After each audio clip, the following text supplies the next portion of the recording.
Podemos sentarnos, por favor. Gracias.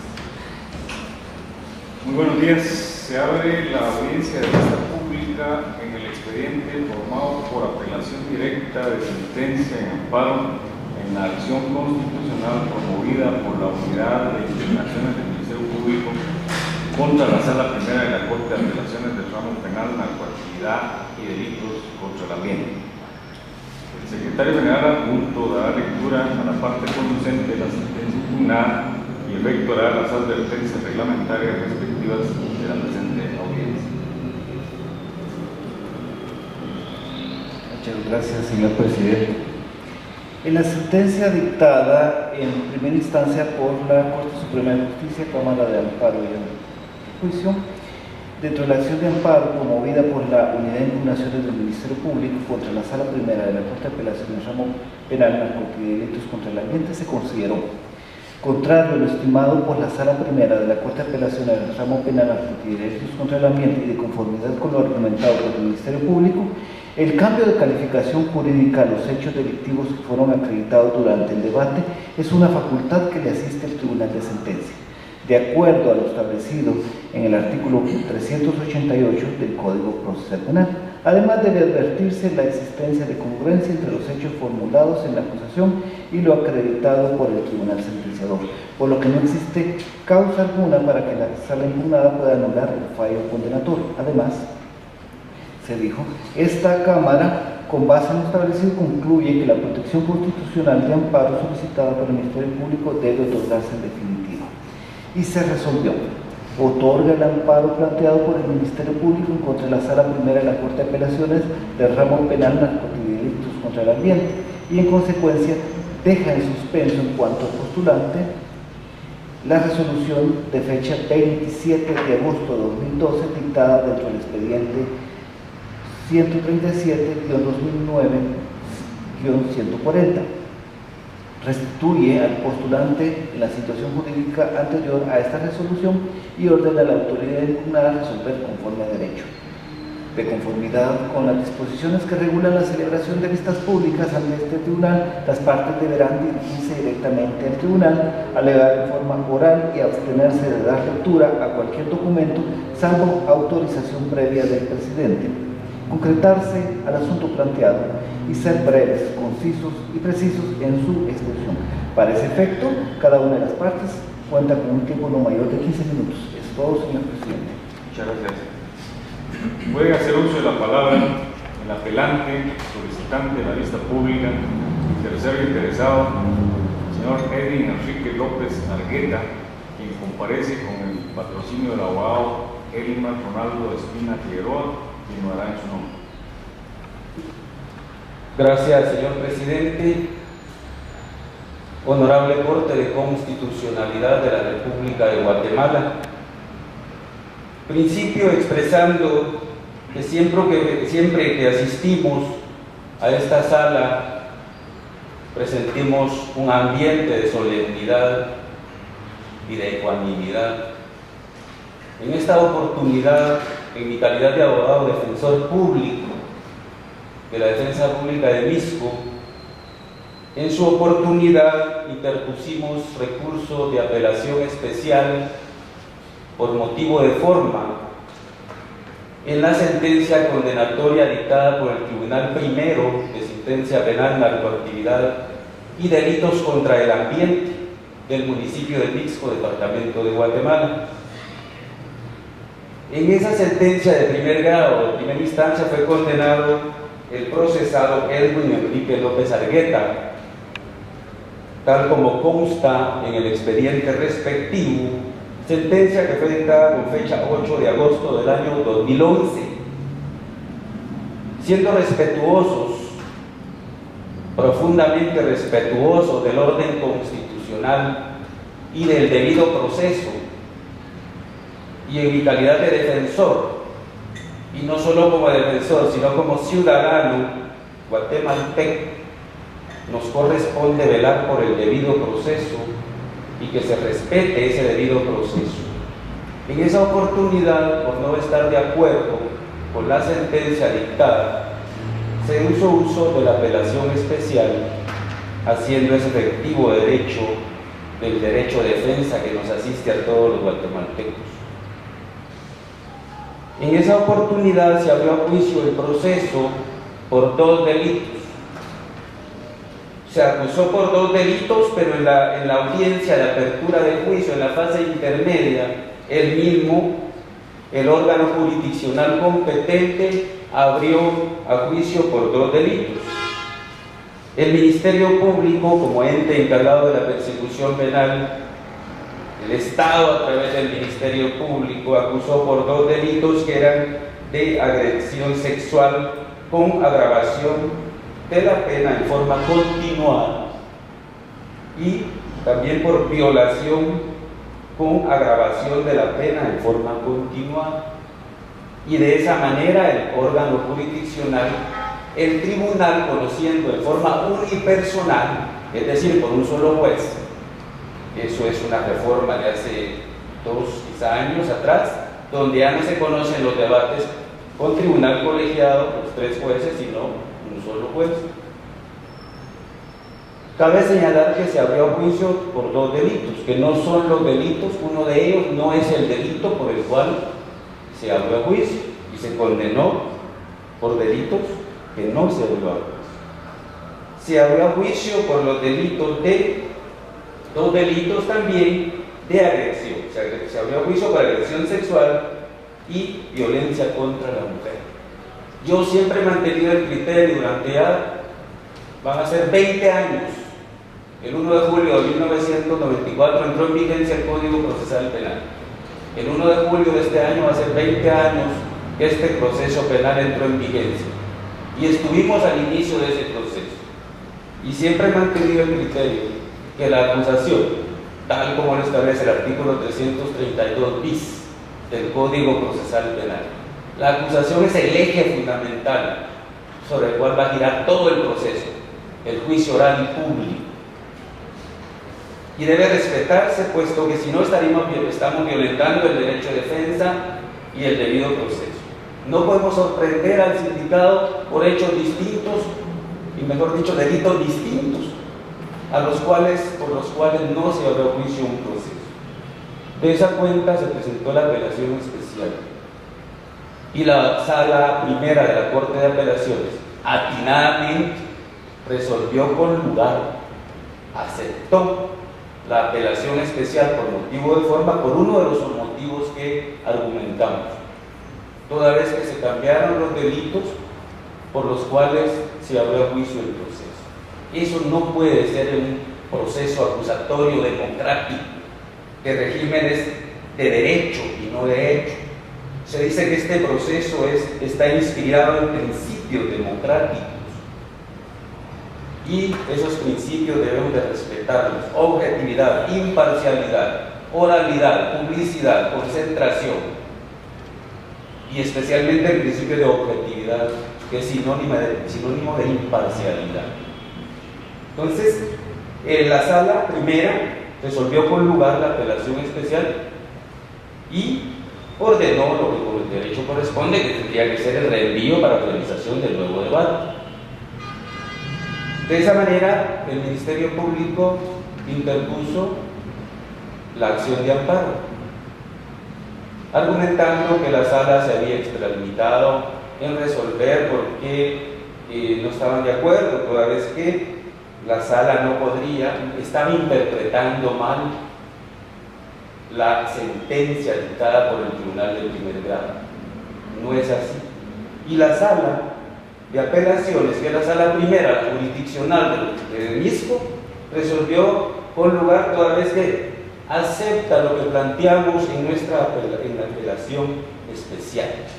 El artículo 388, siempre lo citamos, del Código Procesal Penal, es un artículo fundamental y dice que el tribunal no puede dar por acreditados hechos distintos a los formulados en la acusación y a los descritos en el auto de apertura del juicio.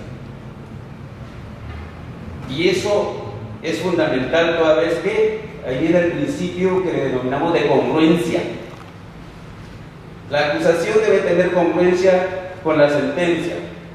Caso contrario, es una sentencia viciada.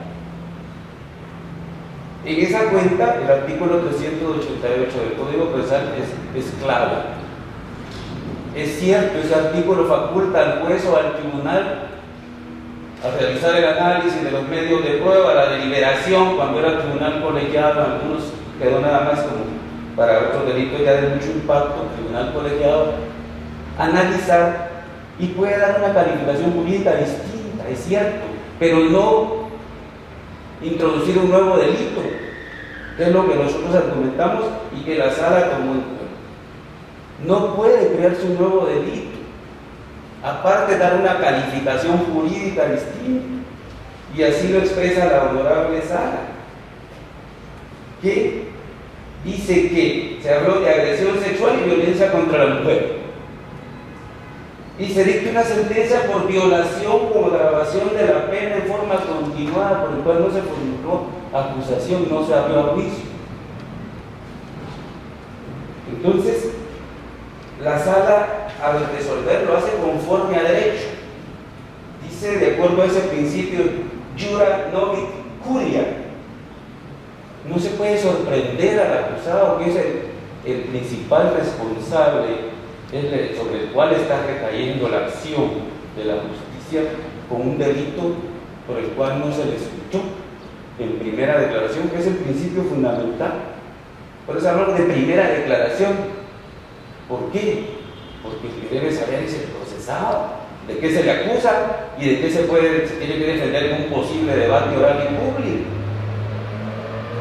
En ese sentido, considero, con todo respeto, a 20 años casi de estar en vigencia este proceso, se resuelva que no hay violación al debido proceso y que todo está bien de acuerdo a lo dictado por el tribunal de primera instancia. No es cierto. Acudimos en apelación a la Honorable Corte de Constitucionalidad, a quien corresponde restituir al ciudadano sus derechos que le han sido conculcados, no importa si es condenado por 1 o por 100 delitos, pero nos corresponde velar por el debido proceso, no solo a nosotros, al Estado, al Ministerio Público, al defensor, a todos, porque es un derecho de todos, no de una persona posible delincuente. En ese sentido, con todo respeto, considero que debe ser aceptada la apelación, resolverse con lugar la apelación planteada y revocar esa sentencia de amparo otorgado al Ministerio Público. Ustedes realizarán su análisis jurídico, doctrinario y podrán establecer que efectivamente la sala resolvió conforme a derecho y que lo que está mal, que no está acorde al orden procesal, acusatorio, democrático y al artículo 388 del Código Procesal Penal, que tiene íntima relación con el derecho de defensa, y el artículo 3, principio de imperatividad del Código Procesal Penal, que dice que los sujetos procesales, las partes, defensor, juez, no pueden variar las formas del proceso. Esa es íntima relación con el artículo 12 de la Constitución Política de la República de Guatemala, 20 del Código Procesal Penal, los artículos 7, 8 y 9 de la Convención Americana sobre Derechos Humanos. En concreto, solicito que se declare con lugar la apelación, se acepta y se revoque el amparo otorgado al Ministerio Público y que la Honorable Corte de Constitucionalidad resuelva conforme a la justicia, conforme al orden constitucional y procesal que nos resguarda en este momento. Lamentablemente se ha desvirtuado el juicio oral, que era el espíritu de hace unos años. Se ha creado juzgados unipersonales, desvirtuando totalmente el principio de contradicción, de liberación que correspondía a los órganos colegiados.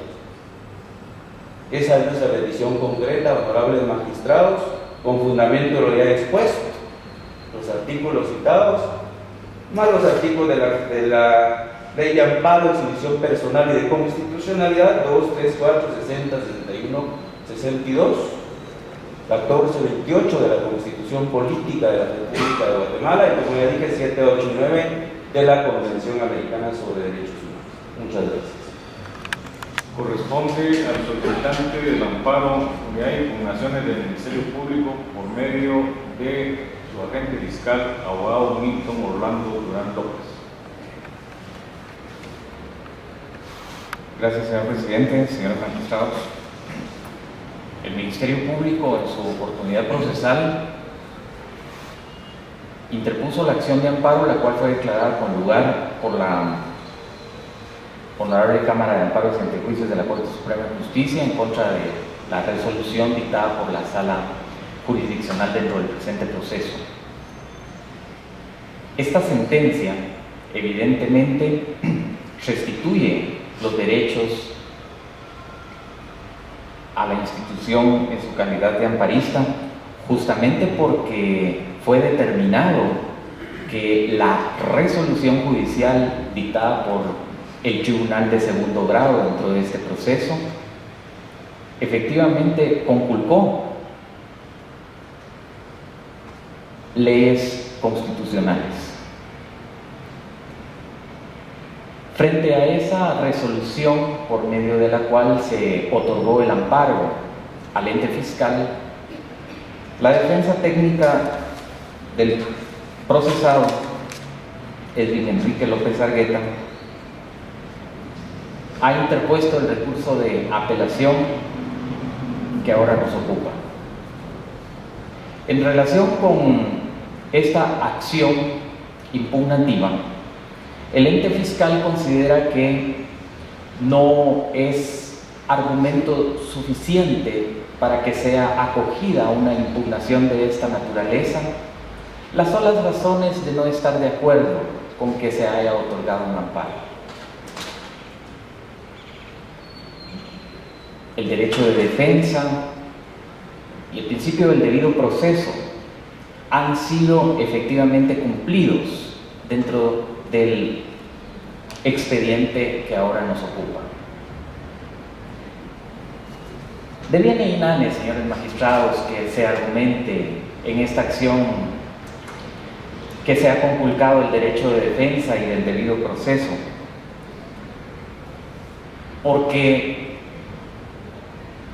de ningún modo el Tribunal del Primer Grado, constituido como juez unipersonal, ha dado por acreditados hechos distintos de los que constan en la acusación. Antes bien, lo que ha efectuado el Tribunal de Primer Grado por medio de su juez unipersonal es un cambio en la calificación jurídica de los hechos sometidos a juicio. No es constitutivo ni violatorio del derecho de defensa que se haya efectuado la operación intelectual de carácter jurídico antes descrita.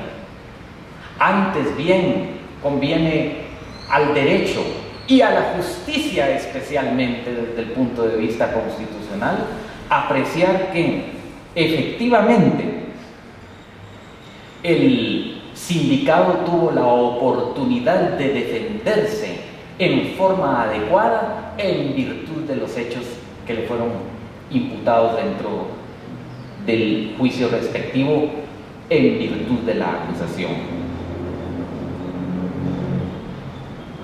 Efectivamente, dentro de la sentencia de amparo ahora apelada, obra la relación que hicieron los honorables magistrados de la Cámara de Amparos y Antejuicios, lo relativo al voto razonado consignado por el magistrado presidente de la Honorable Sala Jurisdiccional, que declaró procedente el recurso de apelación interpuesto oportunamente. Y justamente en perfecta armonía con el criterio jurisdiccional del alto órgano de justicia, fue consignado y fue determinado en la sentencia de amparo que no hay ninguna violación al derecho de defensa ni al debido proceso por la sola aplicación adecuada del artículo 388 del Código Procesal Penal.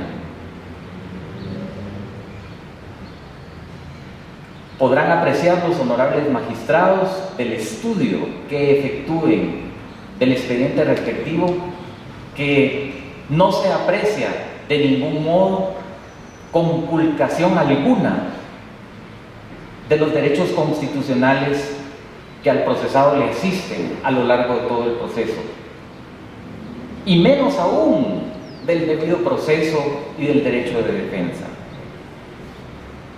Agrego, para finalizar, Honorable Corte de Constitucionalidad, que deviene exiguo un argumento de la naturaleza expuesta en esta misma audiencia, por medio del que el honorable abogado encargado de la defensa técnica del procesado asegura que la existencia de los jueces unipersonales desvirtúa la oralidad y desvirtúa los principios de inmediación. Antes bien debe observarse que efectivamente es en cumplimiento de esa necesidad de justicia que tiene este país que se ha dispuesto la creación de estos juzgados unipersonales, y no constituye de ningún modo tampoco conculcación del debido proceso y del derecho de defensa. En razón de lo expuesto y de conformidad con las constancias procesales, en este acto solicito, señores magistrados, en representación del ente fiscal, que dé conformidad con los artículos 66 y 67 de la Ley de Amparos, Exhibición Personal y Constitucionalidad, tengan a bien confirmar la sentencia de amparo fechada 30 de enero del año 2013. Gracias. Interviene nuevamente el Ministerio Público, esta vez a través de la Fiscalía de Asuntos Constitucionales, Amparos y Exhibición Personal, por medio de su agente fiscal, la abogada Jessica López. Buenos días, honorables magistrados, honorables magistradas, abogados y demás público que nos acompaña. En el presente caso, el Ministerio Público comparte el criterio sustentado en la sentencia de fecha 30 de enero del año 2013, por medio de la cual la Corte Suprema de Justicia, Cámara de Amparo y Antejuicio, otorgó la protección constitucional solicitada por el Ministerio Público a través de la unidad de impugnaciones.